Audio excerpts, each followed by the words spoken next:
También le dicen machucaste. ¿Cómo? Machucaste. Y manasa. Para los viejos, pues. En un solo hueco se está pudriendo. Por favor, pues. Oye, ¿qué dirá? No, es una broma, no se van a molestar, ¿no? Nada que broma. Yo creo que a la mujer, lo voy a defender a don Isaac. Entonces Sí, vamos por a, favor. los hombres también Necesita tenemos ayuda. derecho a defendernos. ¿Por qué? Porque los varones ahora no somos un cosito por si acaso, ¿ah? Nos Claro, defendemos. claro. Nos defendemos. A las mujeres que se han reído le dicen farmacia ahora. Farmacia, ¿por qué? Farmacia. ¿A quién? A las mujeres que se han dormido. No, a las mujeres le dicen farmacia. ¿Por qué? Porque están abiertas las 24 horas.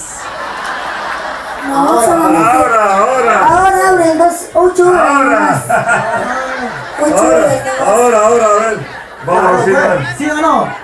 ¿Qué dicen los varones? Tenemos derecho a defendernos, ¿sí o no? Las mujeres nada más cocinero viejo, palo viejo. A don Isaac le dicen león de circo. Que si no lo castigan otra vara. ¡Ay! Mentira. Bromita, Es que no. ustedes se dan cuenta que yo soy tan ingenuo y no sé esas cosas.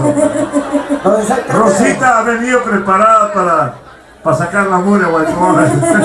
No, es una broma. creo que se merece su polvo. Pero él está bien alimentado, se nota. Sí. ¿Qué se va a quedar dormido? Otra cosa es que se hace el dormido. Está cansado, pues. Pachamanca todos los días.